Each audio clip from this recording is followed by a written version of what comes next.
And we welcome you back. Just in case you're joining us, let's take a look back at today's top stories. We start in Memphis, where the police chief recently disbanded the special crimes unit the officers were a part of as the Nichols family prepares to visit the White House.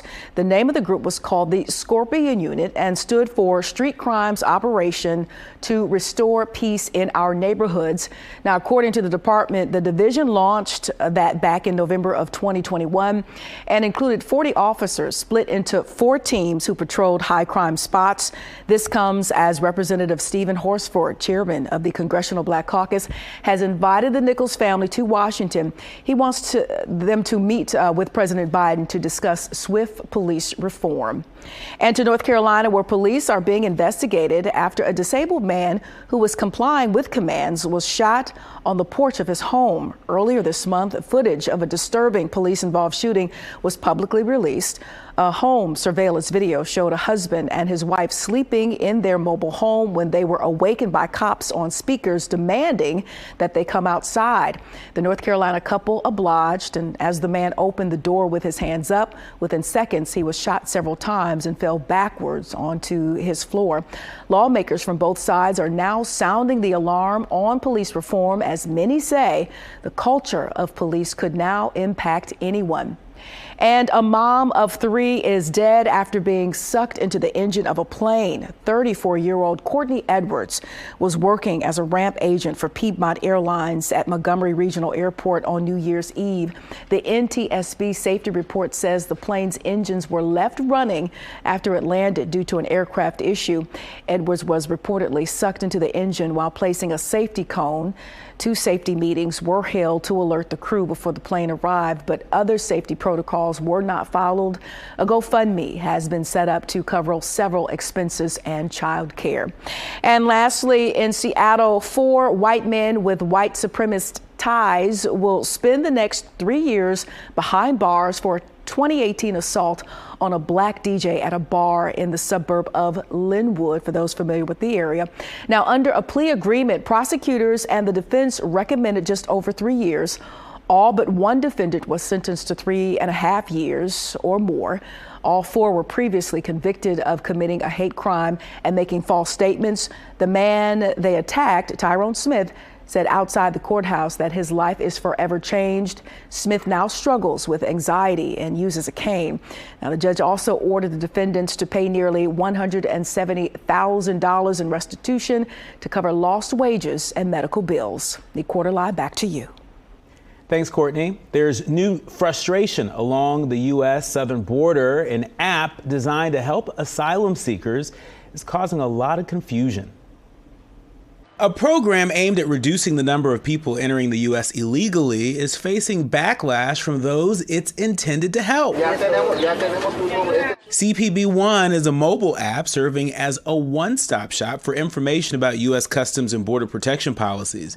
It launched in 2020, but earlier this month, the Biden administration began allowing migrants to use the app as a way to secure appointments to try and seek asylum here in the States. I'm waiting for the best, to be able to enter the U.S. in a legal manner. New appointments are available every day starting at 6 a.m., but the vast amount of people trying to apply is overwhelming the system. Many aren't able to log in, while some who do say the app crashes before they're able to confirm their appointment. They can go to shelters. We can help people who do not know how to read, those who do not know how to enter the system. Some complain and say, but I don't even have a cell phone. Sadly, they do need a cell phone and email to communicate. And while applications are available in English and Spanish, critics say it lacks other languages popular with migrants, like Haitian Creole. Besides language barriers, critics say the app has issues detecting the photos some applicants use. Problems with people of African descent having difficulty taking the photo. The app is not recognizing the photos of these people.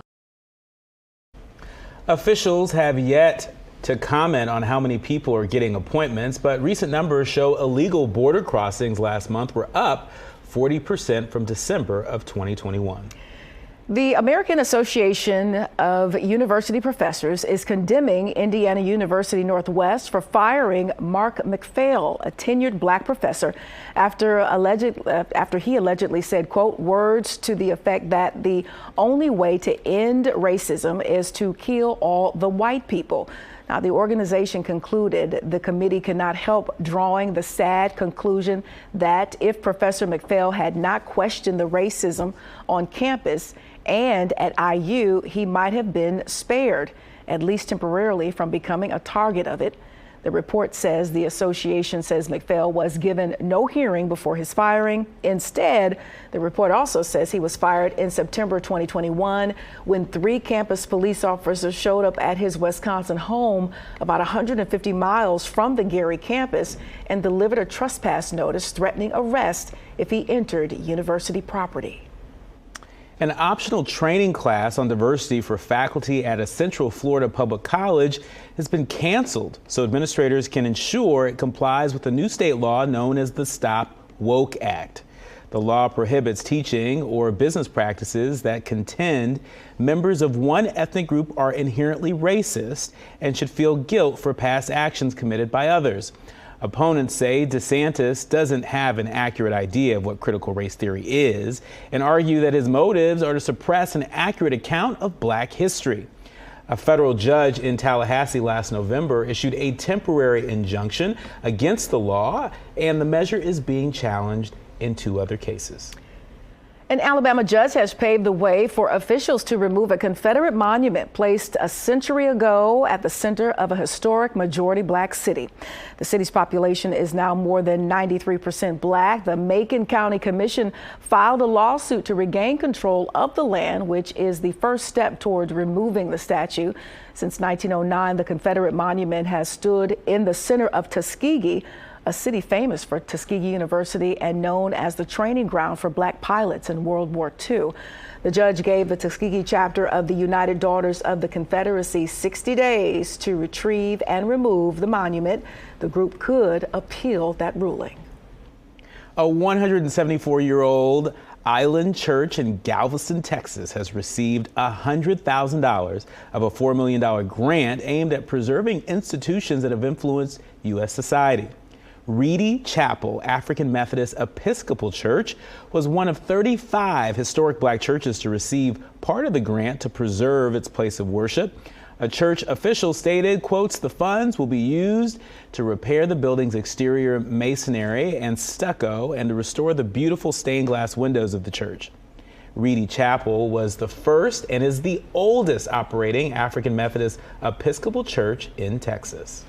And several Virginia taxpayers are upset over a Nicole Hannah Jones speaking engagement, as the Virginia Public Library System is reportedly paying the 1619 Project creator over $35,000 for an upcoming hour-long speaking engagement.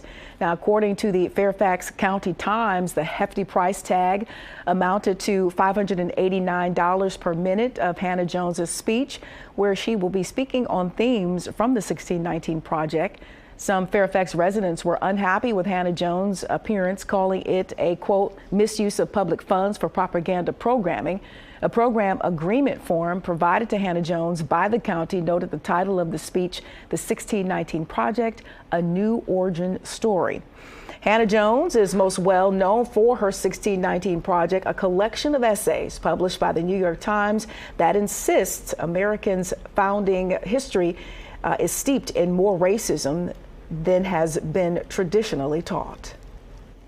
The NFL is expanding its partnership with the Players Coalition with a 5-year extension and $15 million grant through its Inspire Change initiative to address racial and social justice issues.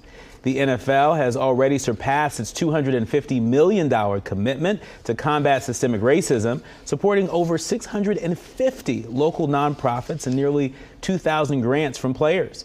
The Inspire Change initiative is focused on fostering mentorship, financial literacy, policing reform, and transition support for the formerly incarcerated.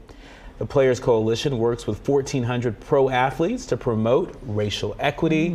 And, you know, what a difference a few years have made. You know, it seems like just yesterday, Colin Kaepernick, that's right, you know, had taken a knee, and now we're preparing to listen to Sheryl Lee Ralph sing the Black National Anthem at the NFL. You know, Rihanna is performing. Jay-Z is a senior advisor to the NFL, and you have this.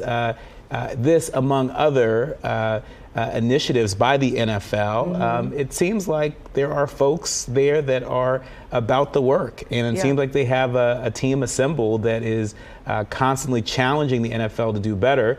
Now all we need is more black coaches, head coaches, and more black quarterbacks, right?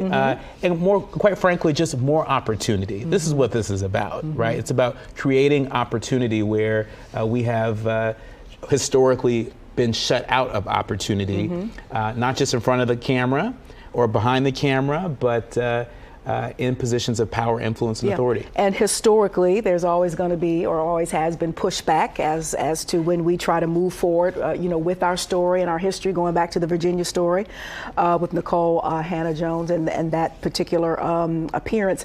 You know, when you look at the scheme of things, and if you've ever been, you know, able to tap into what lecturers really make, that's at the low end of the totem pole. I can see folks having an issue, maybe because it's taxpayers' dollars, but my little inside voice tells me that they probably have issue or take issue with what she's coming to speak about, as the 1619 Project has taken on a lot of outside criticism because it is a truth that had not been discussed and talked about, and it was, you know, introduced on such a huge platform, that being the New York Times, and garnered a lot of attention. So, you know, if it's within context, maybe, you know, Black History Month, there's a special program going on, I think it makes sense, and she charges what she charges. Yeah, and it is what it is. You're absolutely right. The price is the price. The price is the price, you know, and is their issue really how much she's being paid? Or what she's talking about? Because if their issue was how much Nicole Hannah-Jones was being paid, so then what's their counteroffer? How much should she be paid, right? I suspect it's not about payment at all, to your point. It's about content. That's right. And it's about censorship. It's about controlling the narrative, and that is what this racial justice movement has been in part about, narrative change. That's what the 1619 Project seeks to do, is change the narrative and center the voices of black people in history that have been pushed to the margins. And silenced. Well, we're not going to be silent. We're going to keep on keeping on. Up next, we finally hear from Damar Hamlin himself. An amazing message. Plus, Master P has become a chairman. We'll tell you for which company when we return. I remember when he was selling stuff out the trunk. Now he is the man now. I'm not mad.